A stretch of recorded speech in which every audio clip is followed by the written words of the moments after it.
दोस्तों, अगर आप और अच्छी नींद चाहते हैं तो हमारी प्यारी सी ऐप नींद को इंस्टॉल करें। इस ऐप पर आपको एक्सक्लूसिव स्लीप स्टोरीज़ मिलेंगी और आप बिना यूट्यूब प्रीमियम के भी इन स्टोरीज़ को बैकग्राउंड में सुन सकेंगे। इंस्टॉल करने के लिए आप हमारी वेबसाइट neend.app पर ज़रूर आइए और अच्छी कहानियाँ, स्लीप म्यूज़िक, कुछ टिप्स सुनने के लिए इस चैनल को सब्सक्राइब कीजिए। नमस्कार, मैं हूँ पायल और आज मैं प्रस्तुत करती हूँ हृदय विहारी द्वारा संकलित पुराणों से ली गई एक कहानी हमारे प्यारे विघ्नहर्ता हाथी के सिर वाले प्रथम पूज्य गणपति जी की। आज की ये कहानी प्रेरित है पुराणों में लिखी एक कहानी से, जिससे पता चलता है कि घमंड और अहंकार आपको कितना नुकसान पहुंचा सकता है। आज की कहानी है गणेश भगवान की और यक्षराज कुबेर की। यक्षराज कुबेर, जिन्हें देवताओं का कोषाध्यक्ष कहा जाता है। कोषाध्यक्ष वो पद या पोजीशन होती है जिसे अंग्रेजी में ट्रेजरर और उर्दू में खजांची भी कहा जाता है, जो देखभाल करता है पैसों की, खजाने की और सारी की सारी संपत्ति की। 100 देवताओं की संपत्ति की जिम्मेवारी है किसके पास? सही पहचाना, यक्षराज कुबेर के पास। कुबेर पैसों के लिए आसक्त, कुबेर जिसकी लालच की कोई हद नहीं, कुबेर हमेशा पैसों के मद में मदमस्त। ऐसे में उन्हें सबक सिखाना ज़रूरी था, बहुत ज़्यादा ज़रूरी था। कैसे गणेश भगवान ने उन्हें सबक सिखाया, वो जानेंगे आज की कहानी में। पर उससे पहले आप अपनी आसपास की सारी लाइट्स ऑफ करके आराम से लेट जाएं और अपनी आंखें धीरे से बंद कर लीजिए। अब थोड़ा अपने शरीर को आराम दीजिए, थोड़ा और आराम। अपने शरीर को बिल्कुल ढीला छोड़ दीजिए। हाथों को शरीर से दूर रखते हुए हथेलियां आसमान की ओर कर लीजिए। पैर भी आपस में नहीं सटे हुए हैं, एक दूसरे से दूर दूर। आराम से, कोई टेंशन नहीं, कोई तनाव नहीं। अपने दिमाग में चल रहे सभी विचारों को, चिंताओं को त्याग दें। एक शांति सी महसूस करें। महसूस करें कि एक शांति आपके अंदर प्रवेश कर रही है। गहरी सांस ले। सभी नेगेटिव और पॉजिटिव विचारों को धीरे धीरे निकाल दे। अब अपनी सांसों पर ध्यान लगाएं। इन्हें धीमे या तेज नहीं करना, बस ध्यान देना है कि कैसे वो आपके नाक और गले में होते हुए फेफड़ों में आ रही है और आपके फेफड़े फूल रहे हैं, और कैसे वो आपके फेफड़ों से वापस गले और नाक के माध्यम से वापस निकल रही है, और आपके फेफड़े थोड़े सिकुड़ रहे हैं। मन शांत, एकदम शांत होता जा रहा है। आप अच्छा महसूस कर रहे हैं, खुद को काफी हल्का फील कर रहे हैं। सब तरफ शांति है, सुकून है, खामोशी है। आज हम जा रहे हैं देवलोक में। आप अच्छे से तैयार हैं। आपने भी अपने चमकीले और खूबसूरत कपड़े पहन लिए हैं। वो आपकी पसंद वाला परफ्यूम भी आपने लगा लिया है। आपने पूरा श्रृंगार कर लिया है। दरवाजे पे कोई आपका इंतजार कर रहा है। जल्दी जल्दी वो जूते भी आपने पहन लिए जो कई दिनों से किसी स्पेशल दिन के लिए छुपा के रखे थे। दरवाजे पर कौन है, इसका उत्साह भी तो है ना। आखिर देवलोक जाना है, कोई मौसी के घर थोड़ी जो गाड़ियां बस में बैठे और पहुंच गए। वहां तो उड़ के जाना होगा ना। वहां तो मन के रथ से ही जाना होगा ना। आपने दरवाजा खोला और सामने खड़ा था एक चमचमाता रथ जिसमें यूनिकॉर्न्स बंधे हुए थे। बहुत सुंदर सतरंगी बालों वाले यूनिकॉर्न्स। सुनहरे रंग का वो रथ जिसको हजारों रंग बिरंगी फूलों से सजाया है, आपका इंतजार कर रहा है। सारथी ने रथ का दरवाजा खोला और आपको उसमें बिठाया। आप भी रथ पे मंत्रमुग्ध थे ही कि उसने लगाम खींची और रथ हवा को छूने लग गया। वैसे तो रथ बहुत तेज है, पर आपको झटके नहीं लग रहे। आप स्थिर हैं और नीचे धरती इतनी सुंदर लग रही है, लगता ही नहीं कि हम इतनी सुंदर जगह के लायक भी हैं। अब हम आसमान में हैं, तारों के बीच, रंग बिरंगी मनमोहक तारे।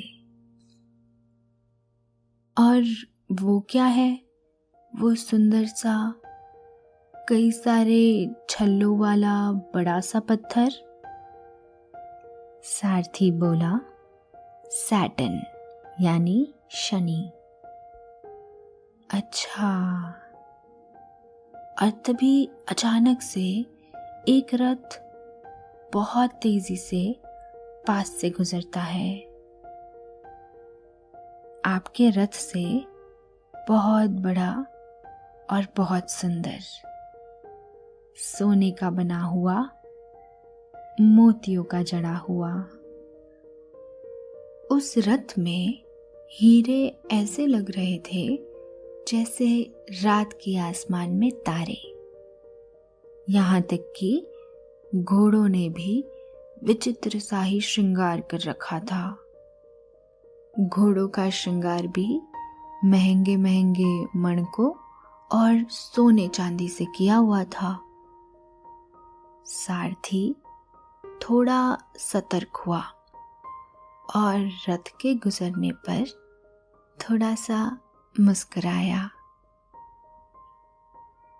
कौन थे वो जिसका इतना महंगा और आलीशान रथ था और इतनी तेजी में कहाँ जा रहे थे?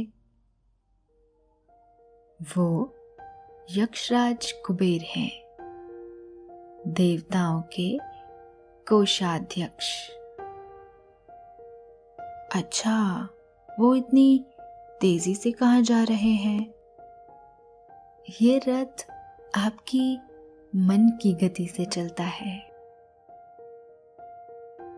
आपको जहां लेकर जाना है वहां ले जाइए। सारथी बोला, हम जा रहे हैं कुबेर के रथ के पीछे। सितारों के बीच से उल्काओं आकाशगंगा को पार करते हुए विशाल और सुंदर लोकों से निकलते हुए हम जा रहे हैं कुबेर के रथ के पीछे। कुबेर की एक झलक दिखी। शरीर से स्थूलकाय, चेहरे से घमंड साफ टपकता दिखाई देता है। रथ के पीछे गोल तकियों का सहारा लिए कुबेर आधी सोई हुई मुद्रा में बैठा है। देखकर लगता है कि सारी सृष्टि का धन उन्होंने खुद ही पहन रखा है। गले में 20-25 माला तरह तरह के रत्नों की, बड़े सिर पे बहुत बड़ा स्वर्ण मुकुट, रेशम की बनी सुंदर पोशाक। पर उनके चेहरे पे ये कुटिल मुस्कान कैसी? क्या चल रहा है कुबेर के मन में? अरे ये क्या, कुबेर तो कैलाश की ओर जा रहे हैं। सारथी बोला। कैलाश? भगवान शिव का निज स्थान? हाँ, वही। सफेद बर्फ से ढका, पहने शिखरों वाला, अत्यंत दुर्गम और उतना ही पवित्र कैलाश। वही कैलाश जहाँ महादेव, आदि शक्ति, कार्तिकेय और गन्नू बाबा विराजते हैं। वही कैलाश जहाँ जन्म और मृत्यु का भेद खत्म हो जाता है। वही कैलाश जिसको पाने को साधु स्वर्ग ठुकराते हैं, पर धन में आसक्त देवताओं के कोषाध्यक्ष का निरासक्त लोक में क्या काम। सारथी कुबेर के रथ के बिल्कुल पीछे आपका रथ उतारता है। कुबेर धीरे धीरे उस गुफा की ओर जा रहे हैं जो शिव और पार्वती की लीला स्थली है। निज निवास है शिव और शक्ति का। देवी पार्वती खिड़की में से देखती है कुबेर को अंदर आते हुए। ये फिर आ गया। कौन? शिव पूछते हैं। देवताओं के कोषाध्यक्ष और कौन? पार्वती ने कहा। अब की बार फिर अपनी संपदा का झूठा अभिमान दिखाने आए होंगे, हर बार की तरह। कितनी बार तो मना कर चुके हैं कि हम दोनों इनके यहाँ भोजन पर नहीं आ सकते, फिर भी बार बार चले आते हैं। शिव मुस्कुराए और गुफा के दरवाजे पर खड़े नंदी को बोला, गणेश को बुलावा भेजो। छोटे से गणपति हाथी का सिर लिए हाथ में मोदक उठाए और अपने प्यारे मूषक के ऊपर बैठे गुफा के दरवाजे पर आ पहुंचे। जी पिताजी। बेटा, कुबेर आने वाले हैं। आज तुम उनके साथ उनके घर भोजन पर जाना। मुस्कुराते हुए शिव बोले। पार्वती हैरान थी। थोड़ा समझने पे वो भी मुस्कुरा दी। गणपति बोले, जैसी आज्ञा पिताजी। चलो मूषक, दरवाजे पे अतिथि का स्वागत करेंगे और आज हम खूब सारा खाना भी खाएंगे। क्या महादेव और माता पार्वती अंदर हैं? कुबेर ने पूछा। जी, आप काम बताइए। मुझे भोजन के लिए निमंत्रण देना था। आपका निमंत्रण स्वीकार है। कुबेर के चेहरे पे एकदम मुस्कान छा गई। मैं आ रहा हूं आपके साथ भोजन पे। गणेश बोले, मैं माता पिता की जगह भोजन करूंगा। कुबेर के चेहरे की मुस्कान एकदम गायब सी हो गई। पर फिर सोचा, गणेशा घर पे आकर शिव और पार्वती को उसकी धन संपदा के बारे में बताएंगे तो सही। इससे ही क्या पता उसका स्वार्थ सिद्ध हो जाए। तो चले? गणपति ने पूछा। जी देव। आगे आगे कुबेर कई सारे विचारों को संभाले जा रहे थे। वही सभी मंगलों से युक्त विघ्नहर्ता बाल गणेश गोद में छोटे से मूषक को उठाए पीछे पीछे चले जा रहे थे। दोनों उस विशाल रथ में बैठे और कुछ ही पलों में अलकापुरी के द्वार पे जा पहुंचे। इंद्र के स्वागत का प्रतिबिंब हर चीज सोने की बनी थी। चमक रहा था हर कोना। उस अलकापुरी को देखकर कोई भी मंत्रमुग्ध हो सकता था। नगर के बीचों बीच एक सरोवर था और सरोवर के ठीक बीच में एक अद्वितीय महल,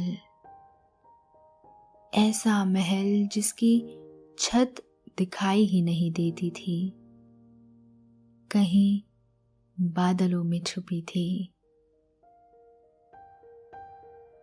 आइए देव, आपको हमारे सुंदर बाग और उद्यान दिखाता हूँ। कुबेर बोले, मैं तो यहाँ भोजन पे आया हूँ, पहले भोजन करूँगा, मुझे बहुत भूख लगी है। कुबेर को लगा कि जैसे उसकी योजना पर पानी फेरा जा रहा है, पर मन में अभी भी कुछ भरोसा था। जैसा आप कहें देव, कुबेर बोले और महल की ओर बढ़ चले। देव, वो देखिए, वो तलब जिसकी तलहटी मोतियों की बनी हुई है, चलिए आपको दिखाता हूँ। कुबेर जी, मुझे भूख लगी है, पहले भोजन कर लेता हूँ। गणेश बोले, जी देव। खुशबूदार चावलों का ढेर, लड्डुओं से सजी हुई थालियां, तरह तरह के व्यंजन सब सजाए हुए थे। सोने की थाली सजाई गई, उसमें खाना परोसा गया। कुबेर बोले, आप ये सब स्वादिष्ट व्यंजन खाइए, कैलाश में कहाँ आपको ये सब मिल पाएगा। आप मेरे महल में हैं, पेट भरकर भोजन करें। गणेश ने लड्डू उठाया और पलक झपकते अपनी सूंड से उसे अंदर ले लिया। ऐसा करके उन्होंने 20 लड्डू और खाए। फिर बाकी के व्यंजन चखे और फिर दोबारा लड्डुओं पे धावा बोल दिया। कुबेर गणेश के खाने की गति को देखकर हैरान थे और वहां खड़े सेवक भी। थाली में रखे लड्डू अब खत्म हो गए थे। अब बारी चावल, पूरी और सब्जी की थी। वो भी पलक झपकते ही गणेश के पेट में उतर चुके थे। गन्नू चिल्लाए, और भोजन दो, मैं अभी भूखा हूं। थालियां भर के लड्डू और बाकी व्यंजन फिर से लाए गए। गणपति ने सूंड से थाली उठाई और मुंह में उड़ेल दी। ऐसा करके कुछ ही पलों में फिर से सारी चीजें खाली हो गई। गन्नू फिर चिल्लाए, और भोजन दो, मैं अभी भूखा हूं। कुबेर के चेहरे की मुस्कुराहट अब माथे पे पसीने की बूंदें बन चुकी थी। कुबेर भी चिल्लाए, और भोजन लाओ। गणपति की आंखें भूख के मारे लाल हो चुकी थी। बार बार चिल्ला रहे थे, और भोजन लाओ, मैं अभी भूखा हूं। कढ़ाइयाँ और परातने लाई गई जिसमें खाना बना था। गणपति ने उसे भी पलक झपकते ही खत्म कर दिया। और गन्नू फिर चिल्लाए, और भोजन दो, मैं अभी भूखा हूँ। कुबेर भी चिल्लाए, और लाओ। सेवक कांपते हुए बोला, महाराज, भोजन समाप्त हो गया है। गणेश मदमस्त हो गए थे। चिल्लाते और दहाड़ते बोले, और भोजन दो, मैं अभी भूखा हूँ। मैं अभी भूखा हूँ, मुझे भोजन दो। ये कहते हुए गन्नू ने खाने की थाली उठाई और उसे भी चबाने लगे। कांपते हुए सेवक और कुबेर भंडार गृह से चावल, गेहूं और सब राशन का सामान बाहर ला चुके थे। गन्नू ने हाथों से उन बड़े बड़े कलशों और देगों को उठाया। जैसे जैसे गन्नू खा रहे थे, उनकी भूख बढ़ती चली जा रही थी। गणेश फिर चिल्लाए, मैं अभी भूखा हूँ, मुझे भोजन दो। हैरान परेशान कुबेर को कुछ सूझ नहीं रहा था। वो अभी सोच ही रहे थे कि तभी अचानक उन्होंने खाने की चौकी को गणेश के मुंह में जाते हुए देखा। भूख के मारे गणपति की आंखें लाल हो चुकी थी। वो अब क्रोध में थे, बार बार चिल्ला रहे थे, मैं अभी भूखा हूँ, मुझे भोजन दो। कुबेर ने सोचा, गणेश को बाहर घुमाने ले जाता हूँ, ध्यान भटकेगा तो भूख शांत हो जाएगी। ऐसा सोचकर वो गणेश को अपने खजाने की ओर ले गए। हीरे, मोतियां, सोने, चांदी से भरे हुए भंडारों को देखकर तो कोई भी मंत्रमुग्ध हो जाता। देखिए देव, कितना सुंदर हीरा है, कुबेर ने दिखाते हुए कहा। कहाँ? गणपति ने पूछा। कुबेर इशारा कर ही रहे थे कि इतने में गणपति ने सूंड से उसे अपने मुंह में डाल दिया। कुबेर समझ ही रहे थे कि आखिर हो क्या रहा है। इतनी ही देर में गणेश ने कुबेर के खजाने का ग्रास खाना शुरू कर दिया था। हैरान, परेशान और बिल्कुल मूर्छित होते कुबेर अपने खजाने को यूं गायब होते हुए देख रहे थे। गणपति कुछ ही क्षणों में धनकोष को खाली कर चुके थे।